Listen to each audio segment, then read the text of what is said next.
Au début du film, nous voyons un homme nommé Yann se diriger vers une forêt isolée quelque part en Nouvelle-Zélande. Il gare sa voiture à l'entrée et vérifie son téléphone, qui contient de nombreux appels manqués, mais Yann ne répond à aucun d'entre eux. Il rassemble simplement ses affaires et se dirige seul dans la forêt. Il semble qu'Yann fasse une randonnée en solo, mais son choix de vêtements et son style de marche inhabituel indiquent qu'il est un débutant. Il se fatigue également dès les premières minutes, ce qui rend le défi encore plus difficile. Peu de temps après, Yann arrive à un panneau indiquant que la cabane la plus proche est à 9 heures. Cela le bouleverse vraiment, mais il rassemble son courage et passe à autre chose. Peu de temps après, il fait une courte pause et découvre une éruption cutanée sur l'un de ses pieds. Alors il colle un pansement sur sa blessure et continue de bouger. Cela fait à peine 1 heure de voyage et il est haletant et blessé comme un fou. Un peu plus tard, il aperçoit enfin un couple au loin. Mais leur présence rend Yann très nerveux et il décide d'attendre qu'ils soient partis. Cela révèle qu'il est introverti et déteste les interactions avec les autres. Yann attend plusieurs minutes, mais le couple est toujours occupé avec leurs photos. Il fait donc un détour par les buissons et s'enfuit avant de se faire remarquer. Dans la scène suivante, Yann s'assoit dans un endroit confortable et décide de prendre une collation. Mais au moment où il ouvre un paquet de biscuits, un randonneur nommé Nicky apparaît. Nicky parle beaucoup et pose plusieurs questions inutiles.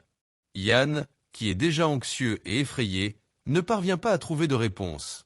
Il se lève simplement et se prépare à partir, mais Nicky le convainc d'une manière ou d'une autre d'emménager ensemble. Pendant que les deux marchent, Nicky continue de bavarder sur des choses sans rapport avec la situation. C'est presque comme s'il parlait tout seul, car Yann n'a pas l'énergie nécessaire pour prononcer un seul mot. À un moment donné, il dit qu'il a besoin de faire pipi et demande un peu d'intimité, mais Nicky se tourne simplement de l'autre côté, car il ne veut pas que Yann s'enfuit. Après plusieurs heures de marche supplémentaires, le duo arrive enfin aux cabines. L'introverti Yann tente à nouveau de s'échapper, disant qu'il se dirigera vers la cabane suivante. Mais quand Nicky révèle qu'il ne reste qu'une journée de marche, il change d'avis à contre-séhur. Ils entrent ensuite finalement dans la cabine, où le couple précédent, Monica et Austin, est déjà présent. Nicky se lie rapidement d'amitié avec eux et engage la conversation, mais Yann veut juste se reposer. Plus tard dans la nuit, nous voyons Yann faire frire de la viande dans la cuisine. Quand Nicky arrive, Yann devient tellement nerveux à l'idée d'être attendu qu'il récupère sa viande du feu, même si elle est crue. Nicky est perplexe face à son comportement et lui dit de finir sa cuisine. Yann oblige à contre-séhur, mais il finit par trop cuire la viande, provoquant un incendie. Il est maintenant figé dans la peur et ne sait pas quoi faire. Alors Nicky et Monica aident à éteindre le feu. Embarrassé par ce qu'il vient de faire, Yann jette tranquillement ses affaires dehors et se faufile hors de la cabine. Mais alors qu'il s'éloigne un peu, il remarque une silhouette mystérieuse dans le noir. Terrifié, il fait rapidement demi-tour et retourne à la cabane. Il a ensuite une brève conversation avec Austin, qui semble plus raisonnable et plus calme. Cette nuit-là, Yann a du mal à dormir car son esprit n'arrête pas d'imaginer des choses.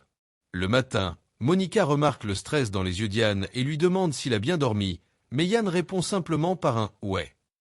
Malgré l'incendie de l'autre nuit, Nicky ne semble pas du tout en colère. Il révèle avec bonheur qu'ils continueront tous les 4 le reste de la randonnée ensemble. On s'attend à ce que Yann soit contre car il a peur des interactions, mais quand Nicky lui donne une paire de chaussettes de randonnée pour protéger ses éruptions cutanées, il change d'avis. Suite à cela, le groupe prépare ses affaires et part explorer les bois. Tout le monde semble partager ses histoires et ses expériences, sauf Yann bien sûr. Il veut juste atteindre la prochaine destination et se débarrasser de ces gens bizarres. À un moment donné, Monica lui tend son téléphone et lui demande de cliquer sur un selfie. Yann n'est visiblement pas à l'aise avec l'idée, mais il le fait pour elle. Plus tard, le groupe fait une petite pause collation au bord de la rivière. Le couple raconte qu'ils n'ont vu aucun oiseau dans la forêt, ce qui est un peu bizarre. Austin mentionne alors qu'il a vu un animal mort plus tôt, mais qu'il n'a pas réussi à le reconnaître. En entendant cela, Yann est à nouveau plongé dans une profonde réflexion. Mais le groupe change rapidement de sujet et s'interroge sur sa vie personnelle. Yann révèle avec hésitation qu'il a été marié une fois, mais qu'il est maintenant célibataire. Les autres essaient de poser plus de questions, mais Yann s'excuse et se dirige vers les bois pour pisser. Là, il remarque des rayures sur l'arbre ainsi que du sang. Cela fait très peur à Yann, alors il retourne rapidement dans son groupe. Il les informe alors de ce qu'il a vu, mais il suppose simplement qu'il s'agit d'un animal. Ensuite, le groupe continue son voyage et continue de marcher pendant plusieurs heures. Yann, comme d'habitude, est anxieux. Il se retourne et voit quelque chose au loin, ce qui lui fait supposer qu'ils sont suivis. Il transmet ensuite cette information aux autres, mais même après un examen attentif, il ne remarque rien. Dans la scène suivante, le groupe atteint une autre cabane, où ils décident de se reposer pour la nuit.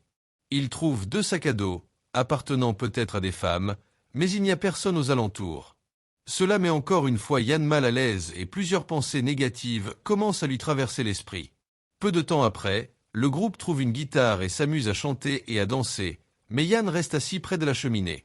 Plus tard dans la nuit, il a du mal à dormir comme d'habitude, alors il décide de se promener dans la cabane. Nikki interrompt son moment étrange et demande s'il va bien. Tel un trafiquant de drogue louche, il propose à Yann des somnifères, que ce dernier consomme sans hésiter. Yann exprime enfin sa frustration de ne pas pouvoir dormir, et affirme également qu'il est un perdant qui n'est bon à rien.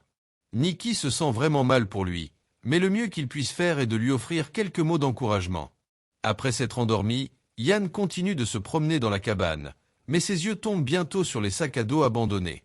Yann trouve un appareil photo dans l'un des sacs qu'il ouvre sans y réfléchir à 2 fois.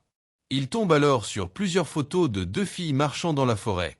Tout semble normal, mais sur l'une des photos, Yann remarque un homme étrange qui surveille les filles à distance. Lorsqu'il zoome, il est choqué d'apprendre que l'homme n'est autre que Nikki. Yann essaie de chercher plus d'informations, mais tout d'un coup, les pilules qu'il a prises plus tôt ont commencé à faire effet. Étonnamment, quand Yann se réveille le lendemain matin, il se retrouve recouvert d'une couverture chaude. Monica demande comment il s'est retrouvé par terre, ce à quoi il répond que Nikki lui a donné des somnifères. Il dit alors qu'il veut lui montrer quelque chose. Au même moment, Nikki et Austin retournent à la cabine et Nikki révèle que c'est lui qui a mis cette couverture sur Yann pour qu'il puisse dormir paisiblement. Mais Yann ne lui fait pas confiance, alors il sort la caméra et dit à tout le monde que Nikki traquait les 2 filles. Malheureusement, la batterie de l'appareil photo est épuisée. Malgré cela, Yann affirme que Nikki a assassiné les 2 filles. Il dit également qu'il a été drogué la nuit dernière, car il était sur le point de découvrir la vérité. Nikki est furieux car il ne comprend pas d'où viennent toutes ces accusations absurdes. Mais avant que l'affaire ne dégénère, les randonneuses arrivent soudainement au chalet, résolvant l'affaire une fois pour toutes. Au lendemain de cet incident embarrassant, Yann fait ses valises et s'enfuit furtivement de la cabine. Cependant, il change encore une fois d'avis car il sait qu'il a fait du mal à Nikki. Il retourne voir son ami et s'excuse officiellement pour le désordre qu'il a créé. À sa grande surprise, Nikki lui pardonne instantanément et agit comme si de rien n'était. Peu de temps après, le groupe de 4 personnes sort du chalet et continue sa randonnée. Ils arrivent bientôt à un carrefour avec 2 chemins. L'une mène à une majestueuse cascade, tandis que l'autre se dirige vers la forêt de Cory. Cela divise le groupe car le couple veut observer la cascade, tandis que Nikki et Yann veulent faire une randonnée à travers la forêt. Finalement, ils décident de se séparer et se retrouvent au chalet suivant. Nikki et Yann continuent alors de marcher à travers la forêt dense et à un moment donné, ils ont l'impression de s'être égarés. Ils sont également proches d'un piège lorsque Nikki tombe presque dans un piège, que Yann prétend que les habitants utilisent pour piéger les chèvres, mais Nikki pense que c'est trop gros. Les choses ne font qu'empirer lorsque notre héros anxieux a l'impression d'être surveillé par quelqu'un. Plus tard, sa peur se transforme rapidement en joie lorsqu'il tombe sur la majestueuse cascade. Les garçons célèbrent cet exploit avant de poursuivre leur voyage. Quelques heures plus tard, le soleil se couche et la nuit tombe. Le duo doit emprunter une route étroite pour se frayer un chemin vers la cabane suivante, mais Yann leur suggère de prendre un autre chemin. Il craint que quelqu'un ne les attende et que leur vie ne soit en danger. Cependant, Nikki ignore ces conneries et lui tend le flambeau pour montrer la voie. Yann avance à contre-séhur et essaie de naviguer lentement sur le chemin sombre. Mais à cause de sa nervosité, il laisse tomber la torche sur une pente. Cela rend Nikki furieux car il avait dépensé la somme énorme de 300 $ pour le flambeau. Il ordonne alors à Yann d'y descendre et de le récupérer, ce à quoi ce dernier s'oblige à contre-séhur. Suite à cela, Yann glisse prudemment le long de la pente et atteint l'endroit où se trouve la torche. Mais juste au moment où il est sur le point de repartir avec, il remarque une silhouette étrange et court vers elle en criant. Monica et Austin se trouvent à proximité. Nikki arrive également sur les lieux et ils commencent tous à chercher la créature qui était censée pourchasser Yann. Cependant, même cette fois, ils ne trouvent rien. Lorsqu'ils atteignent la cabane la plus proche, Austin, Monica et Nikki pensent qu'Yann n'est pas mentalement apte à continuer cette randonnée. Ils doivent donc le faire sortir d'ici. Puisque le couple est en lune de miel, Nikki décide de prendre la responsabilité. Tous les trois parlent ensuite de leur projet à Yann de la manière la plus gentille possible. C'est presque comme s'ils parlaient à un enfant de 9 ans. Yann se rend également compte qu'il devient un fardeau pour eux, alors il accepte leur plan. Dès le lever du soleil le lendemain matin, Yann et Nikki entament leur nouvelle randonnée vers la ville. Quelques heures plus tard, Nikki ressent une soudaine envie de faire caca, alors il s'excuse dans un coin. Mais comme il ne revient pas pendant un moment, Yann commence à s'inquiéter. Il va vérifier, mais tombe sur un spectacle choquant. La scène passe ensuite à Monica et Austin qui reviennent nonchalamment de la cabine, juste au moment où ils sont approchés par un Yann terrifié qui dit à plusieurs reprises « ça l'a tué et mangé ». Il les exhorte également à ne pas avancer et à en prendre un autre. Itinéraire. Cependant, le couple pense qu'il est devenu fou. Alors qu'Yann continue de les avertir de ne pas aller dans cette direction, Austin pointe un couteau sur lui, lui demandant de rester à l'écart. Suite à cela, le couple s'aventure au plus profond de la jungle et arrive au même endroit où Nikki aurait été tuée. Mais cela s'avère être une grave erreur, puisque Monica est soudainement enlevée par une force invisible. Terrifié, Austin se précipite à sa recherche, mais il croise à nouveau Yann. Pensant qu'il est le tueur, Austin commence à l'attaquer, mais il s'arrête brusquement lorsqu'il aperçoit au loin les restes mutilés de sa femme.